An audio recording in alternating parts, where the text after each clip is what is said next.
നമസ്കാരം. വീണ്ടും ഒരു കർക്കിടകം കൂടി വരികയായി.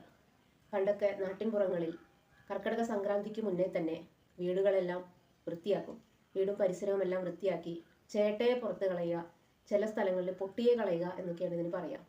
ഇന്നത്തെ നമ്മുടെ കാഴ്ചപ്പാടിൽ നോക്കിയാൽ ശരിക്കും ഒരു പകർച്ചവ്യാധി പ്രതിരോധം തന്നെയായിരുന്നു ഇത്.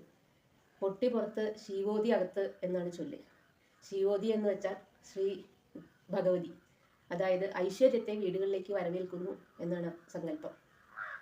ഇത് വീടും പരിസരവും മാത്രമല്ല, ശരീരത്തിനും ഈ ഒരു ശുദ്ധീകരണ പ്രക്രിയ പണ്ടുള്ളവർ ചെയ്തിരുന്നു.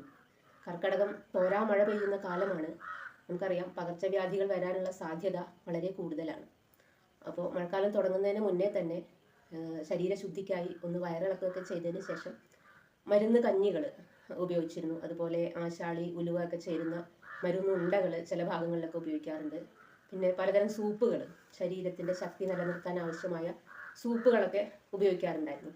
കൂടുതൽ കായികാധ്വാനം ആവശ്യമുള്ള ജോലികൾ ചെയ്യുന്ന ആൾക്കാരാണ് ഇത് കൂടുതലായിട്ട് എല്ലാ വർഷവും അവരൊരു അനുഷ്ഠാനം പോലെ ചെയ്തു വന്നിരുന്നത്. പാടത്തൊക്കെ സ്ഥിരമായിട്ട് പണിയെടുക്കുന്ന ആൾക്കാരൊക്കെ ആണെങ്കിൽ അവർ ചുവന്നരത്ത കഷായത്തിലെ എരുമനെയ്യ് പോലെയുള്ള മരുന്നുകളൊക്കെ ചേർത്ത് ഉപയോഗിക്കുന്നതും കണ്ടിട്ടുണ്ട്. ഇതൊക്കെ എന്താണ് ഇതിനൊക്കെ പ്രാധാന്യം എന്ന് ചോദിച്ചാൽ, അവരുടെ അടുത്തൊരു വർഷത്തേക്ക് പ്രവർത്തിക്കാൻ ആവശ്യമായ ഒരു ഊർജ്ജം ഇതിലൂടെ അവർ സംഭരിച്ചിരുന്നു എന്നാണ് നമുക്ക് മനസ്സിലാക്കാൻ കഴിയുക.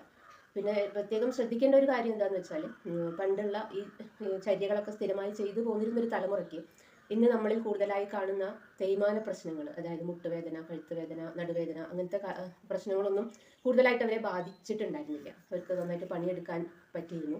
ഇന്നൊക്കെ നമ്മളിപ്പോൾ ഒരു 40 വയസ്സ് കഴിയുമ്പോഴേക്കും പലരും മുട്ടുവേദന കാരണം സ്റ്റെപ്പ് കയറാനൊക്കെ ബുദ്ധിമുട്ട് അനുഭവിക്കുന്നത് നമുക്കറിയാം. അപ്പോൾ സ്ഥിരമായി ഈ കാര്യങ്ങളൊക്കെ ചെയ്തു വന്നിരുന്നൊരു തലമുറയെ സംബന്ധിച്ചിടത്തോളം ആരോഗ്യം വളരെ പ്രധാനപ്പെട്ടത് തന്നെയായിരുന്നു. ഇന്നിപ്പോൾ കാലം മാറി, കാലാവസ്ഥയ്ക്ക് വ്യത്യാസം വന്നു. പലർക്കും ഒരു സംശയം ഉണ്ടാവാം, ഈ മരുന്നുകളൊക്കെ ഇപ്പോഴും ഉപയോഗിക്കേണ്ടതുണ്ടോ, അല്ലെങ്കിൽ എങ്ങനെയാണ് ഉപയോഗിക്കേണ്ടത്, മഴക്കാലം തുടങ്ങി കഴിഞ്ഞാൽ പിന്നെ ഉഴിച്ചിൽ കഴിയേണ്ട കാര്യമുണ്ടോ എന്നൊക്കെ പലരും അന്വേഷിക്കാറുണ്ട്. അപ്പോൾ ഇതിനൊക്കെ ഒരു മറുപടി എന്നുള്ള രീതിയിൽ പറയാനുള്ളത്, പണ്ട് നമ്മളിതൊക്കെ വീടുകളിലാണ് തയ്യാറാക്കിക്കൊണ്ടിരുന്നത്. ഇന്നത്തെ ഒരു തലമുറയെ സംബന്ധിച്ചിടത്തോളം പച്ചമരുന്നുകളെ കുറിച്ചുള്ള അറിവ് വളരെ കുറഞ്ഞിട്ടുണ്ട്. അതുപോലെ വീടുകളിൽ അത് ചെയ്യുന്ന കാര്യങ്ങളും കുറവാണ്. അപ്പോൾ നമുക്ക് ഇതെല്ലാം റെഡിമെയ്ഡ് ആയിട്ട് ഇപ്പം പല കമ്പനികളും ഇറക്കുന്നുണ്ട്. അതെല്ലാം നമുക്ക് കടകളിൽ വാങ്ങിക്കാൻ കിട്ടും. അതുപോലെ യൂട്യൂബ് തുറന്ന് നോക്കിക്കഴിഞ്ഞാൽ പലതരം റെസിപ്പികൾ നമുക്ക് കാണാൻ പറ്റും. പക്ഷേ ഇതെല്ലാം ഉപയോഗിക്കുമ്പോഴും ഒരു ആയുർവേദ ഡോക്ടറുടെ നിർദ്ദേശപ്രകാരം മാത്രം ഉപയോഗിക്കുന്നതായിരിക്കും എപ്പോഴും നല്ലത്.